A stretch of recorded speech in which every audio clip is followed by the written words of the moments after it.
శ్రీరామ్ గట్టిగా జై శ్రీరామ్. మనం ఉన్నది భద్రాచలం రాముని దగ్గర. జై శ్రీరామ్.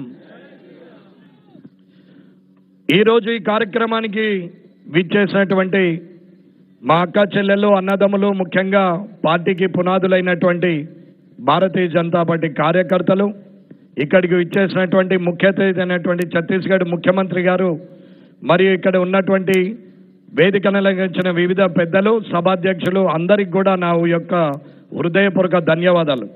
అన్న, ఉమ్మడి ఖమ్మం జిల్లాను చూస్తే, మీ ఉత్సాహాన్ని చూస్తే, మహబూబాబాద్ పార్లమెంట్లో ఉన్న మహోల్కి భద్రాద్రిలో బరిగీసి చెప్పచ్చు, ఇది పార్లమెంటు మహబూబాబాద్ది బీజేపీ ఖాతాలో పడుతుందని చెప్పి.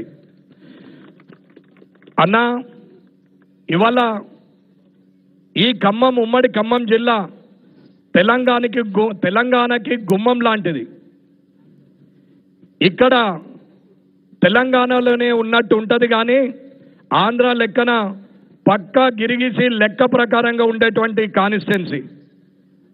ఇవాళ ఉమ్మడి ఖమ్మం జిల్లాలో ఉన్నటువంటి 2 పార్లమెంట్లు, మహబూబాబాద్ కానీ భద్రాద్రి కొత్తగూడెం జిల్లాకు సంబంధించి, ఇవాళ ఖమ్మంకు అది కూడా ఖమ్మం పార్లమెంట్ కానీ అన్నీ కూడా ఇవాళ భారతీయ జనతా పార్టీ ఖాతాలో పడే అవకాశం ఉంది 100కు 100%.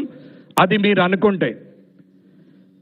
ఈరోజు ఉదయం కొత్తగూడెం నుంచి నేను భద్రాచలం వస్తుంటే ఎవరు అన్నారు, అన్న ఇక్కడ మహబూబాబాద్లో కానీ ఖమ్మంలో కానీ పార్టీ బలహీనంగా ఉంది అని చెప్పి.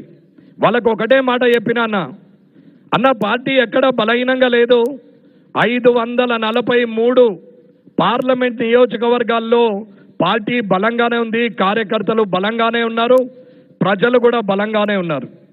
ప్రజలున్న దగ్గర బీజేపీ ఉంది, అభివృద్ధి ఉన్న దగ్గర బీజేపీ ఉంది, సంక్షేమం ఉన్న దగ్గర బీజేపీ ఉంది. మోడీ గారి నామస్మరణ జరిగిన దగ్గరల్లా బీజేపీ ఉంది. బీజేపీ లేని మారుమూల పల్లె కూడా లేదు, ప్రతి దగ్గర బీజేపీ ఉందని చెప్పిన. అన్న, ఇవాళటి వరకు కూడా ఇక్కడున్న అందరూ కూడా ఆలోచించాల్సింది, ఈ భద్రాద్రి రాముడు సీతమ్మ వారిని తీసుకురావడానికి అయోధ్యకు పోయే టైంలో రాములోరు ఇక్కడికి వచ్చి భద్రాద్రి ద్వారా వెళ్ళినట్టు చరిత్ర చెప్తున్నది, పురాణం చెప్తున్నది.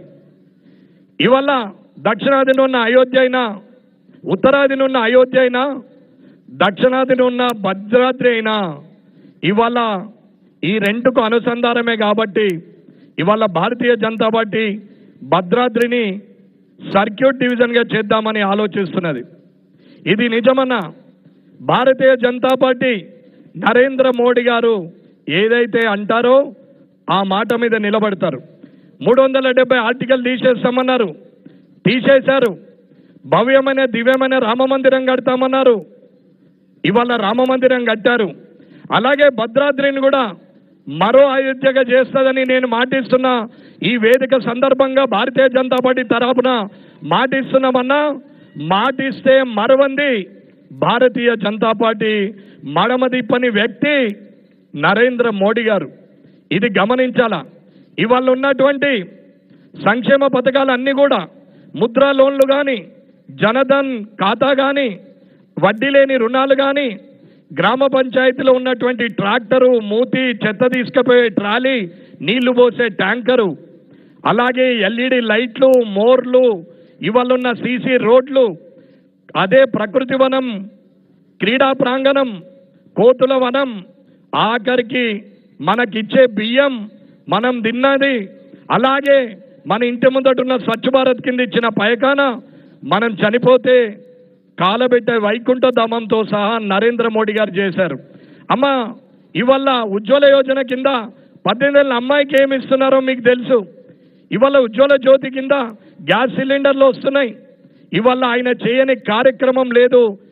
ఎవరైతే మారుమూల గ్రామంలో ఉన్నారో అకౌంటులో డబ్బులు లేకున్నా, ₹1 లేకుండా 0 ఖాతా మీద అకౌంట్లు ఓపెన్ చేసే పరిస్థితి తీసుకొచ్చింది నరేంద్ర మోడీ గారు. అన్న, ఇది గమనించాలి అందరూ కూడా. అభివృద్ధి ఎక్కడ ఉంటే అక్కడ నరేంద్ర మోడీ గారు ఉంటారు. నరేంద్ర మోడీ గారి ఎక్కడైతే మాటిస్తారో అక్కడ అభివృద్ధి ఖచ్చితంగా జరుగుతుంది. ఇవల్ల భారతదేశం మొత్తాన్ని ప్రపంచ దేశాలు చూస్తున్నాయి. విశ్వగురు స్థానంలో భారతదేశాన్ని ఉంచారు. రాబోయే కాలంలో మూడోసారి ప్రధానమంత్రిగా కాబోతున్నటువంటి నరేంద్ర మోడీ గారికి తెలంగాణ కూడా మద్దతు తెలుపుతుంది. 17కు 17 సీట్లు ఇవాళ పార్లమెంటును మనము నరేంద్ర మోడీ గారికి కానుకగా తెలంగాణ ఇస్తుందనేది ఇవాళ ప్రజలు గుర్తించాలా. భారతీయ జనతా పార్టీ కార్యకర్తలు అనుకుంటే కాందంటూ ఏమీ లేదన్నా. ఆల్రెడీ ఒకటి ప్రూవ్ చేశాం మనం. ఏమి ఇద్దరు ముఖ్యమంత్రులను సరిస్తే వాళ్ళిద్దరు ఒకడు కొడంగల్ ఒకరు గజ్వెల్ పోయి పడుకున్నారు, కామారెడ్డిలో ఓడిపోయారు. అది గొప్పతనం ఎవరిదన్నా? భారతీయ జనతా పార్టీ కార్యకర్తల్ని. భారతీయ జనతా పార్టీ కార్యకర్తలు అనుకుంటే సాధ్యం కాదంటూ ఏమీ లేదన్నా. ఇకపోతే రాముడు బీజేపీ అని మాట్లాడుకుంటూ వస్తే ఒక మాట మర్చిపోయినా నేను. ఏంటంటే గత ప్రభుత్వము దిగిపోయిన తర్వాత 6 గ్యారెంటీల హామీలు ఇచ్చి ఇప్పుడున్నటువంటి రేవంత్ రెడ్డి గారు ముఖ్యమంత్రిగా ప్రమాణ స్వీకారం చేసినాక ఈ కాంగ్రెస్ ప్రభుత్వం ఈ గ్యారెంటీలను ఇప్పటి వరకు చేసింది లేదు, అయ్యింది లేదు. కేంద్రంలో కాంగ్రెస్ ప్రభుత్వం వస్తే ఈ 6 గ్యారెంటీలు ఇస్తాము, లేకుంటే మాతోని కాదు అని చెప్తున్నారు. గృహలక్ష్మి లేదు, గృహజ్యోతి లేదు, మహాలక్ష్మి లేదు, ఏమి లేదు తల్లి. ఖాళీ తిరగడానికి బస్సులను మాత్రం ఫ్రీగా ఇచ్చాడు తప్ప 18 ఏళ్ళ అమ్మాయి నుంచి 60 ఏళ్ళ అమ్మ దాకా 2500 రూపాయలు ఇస్తున్న స్కీమ్ అటే పోయింది. ఇవాళ అది వచ్చేది లేదు, కేంద్రంలో సచ్చేది లేదు, అది ప్రభుత్వం ఇచ్చేది లేదు. దీన్ని బట్టి అర్థమై ఉంటుంది కాంగ్రెస్ బూటకాలని అబద్ధాలు చెప్తుందని. ఇకపోతే కనీసము ప్రజలకు రక్షణగా ఉండేటువంటి పోలీసు ఉద్యోగులకు ఇవాళ రాజకీయ నాయకులకు సేఫ్టీ కావాలన్నా ఇవాళ పోలీసు ఉద్యోగులే అడ్డం వచ్చి నిలబడతారు. ప్రజల ఉద్యమం చేసినా, ప్రజల కష్టం వచ్చినా వారే అడ్డం వచ్చి నిలబడతారు. ఎక్కడన్నా తప్పు జరిగిందని అధికారుల దగ్గరికి పోయినా పోలీసు అధికారులు వచ్చి వెన్నంటి నిలబడతారు. ఇవాళ గుండె మీద చెయ్యేసుకొని నిద్రపోతున్నామన్నా, నడి రోడ్డు మీద ధైర్యంగా తిరుగుతున్నామన్నా, మనం 24 గంటలు కాలరెగరేసి తిరుగుతున్నామన్నా దానికి కారణం పోలీసు ఉద్యోగులే తప్ప ఏమీ లేదు. దరిద్రమైందంటే వారికి ఇవ్వాల్సిన సరెండర్ లీవ్స్ కూడా గత ప్రభుత్వం ఇప్పటికి ఇవ్వలేదు, ఇప్పుడున్న ప్రభుత్వం ఇచ్చిన దాఖలా లేదు. 22 నెలలుగా టీఎల్ ఇవ్వాల్సిన భద్రాద్రి కొత్తగూడెం పోలీసు అధికారులకు ఇప్పటి వరకు ₹1 ఇవ్వలేదు. ఇప్పటికీ 3 డిఎల్ ఇవ్వాలా, అవి దిక్కులేదు, పిఆర్సీ దిక్కులేదు.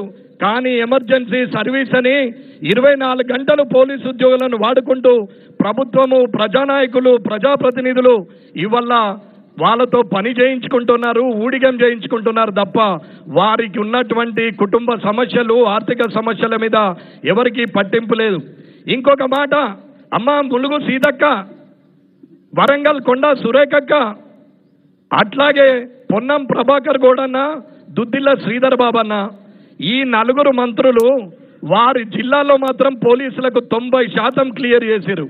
మరి మా పొంగులేటి సీనన్న ఏం చేస్తుండో ఏమో కానీ ఉమ్మడి ఖమ్మం జిల్లాలో ఇప్పటి వరకు ₹1 వేసింది లేదు. అన్న ఇది హైదరాబాద్లో 100% ఇచ్చి ఇంత కష్టపడుతున్న పోలీసు ఉద్యోగులకు ఇట్లుందంటే ఇక రిటైర్ అయిపోయినటువంటి పాపము వారికి రావాల్సిన పెన్షన్ పరిస్థితి ఏంది, మిగతా ఉద్యోగుల జీతాలేంది, వారికి ఇస్తున్న జీతభత్యాల సంగతి ఏంది? అన్న ఈ వేదిక మీద ముఖ్యమంత్రికి చెప్తున్నాం, ఎట్టి పరిస్థితులలో నీవు ఏ స్కీములు ఏం చేస్తావో ప్రజలకు తెలియదు కానీ ముఖ్యంగా ప్రజలను కాపాడే అధికారులకు మాత్రం ఇవి ఇవ్వకపోతే రాబోయే కాలంలో ఉద్యమాలు వస్తాయి, ఉద్యమం చేయాల్సి వస్తుంది. భారతీయ జనతా పార్టీ వెన్నంటి ఉండి వారి కష్టాల్లో మమేకమై వాళ్ళతో ఉండి మీకు ఖచ్చితంగా శిక్ష చేయాల్సి వస్తుంది అనేది తెలియజేస్తున్నాం. ఇకపోతే ఏ కార్యక్రమం చేయాలనుకున్నా వారు చేసేది లేదు. చిల్లుబడ్డ ముంతల చెల్లని కాసులేసి లొడలొడ ఊపుతున్నాడు కానీ ఏమి ఇచ్చింది లేదు. ఇది అందరూ మా అక్కలందరూ గమనించాలా. ఇవాళటి వరకు ఏమి ఇచ్చిర్రు, ఏం చేసిర్రు అనేది ఇక్కడున్న అందరు అక్కలు చెల్లెలు కూడా ఆలోచించాల్సిన అవసరం ఉంది. రొచ్చు రాజకీయాలు, బూటకపు మాటలు, అసందర్భ ప్రేలాపనలు, హుందాతలం లేని రాజకీయం చిల్లర చేస్తూ డబ్బుల తప్ప ఖద్దరు బట్టలంటే క్యాలిక్యులేషన్ తప్ప వేరే ఆలోచన లేని ఈ కాంగ్రెస్ ప్రభుత్వానికి బుద్ధి చెప్పాల్సిన అవసరం ఉందని కోరుకుంటూ ఈ అవకాశం ఇచ్చినటువంటి భద్రాచలం మహబూబాబాదు పార్లమెంటు ప్రజలకు, భద్రాచలం ప్రజలకు అందరికి కూడా నేను ధన్యవాదాలు తెలియజేస్తూ ముగిస్తున్నాను. జై హింద్, జై భారత్, జై మోడీ. ధన్యవాదాలు అన్న. ఈ వేదిక నుంచి సభను ఉద్దేశించి ఎక్స్ ఎమ్మెల్యే విజయ రామారావు గారు మాట్లాడాల్సింది.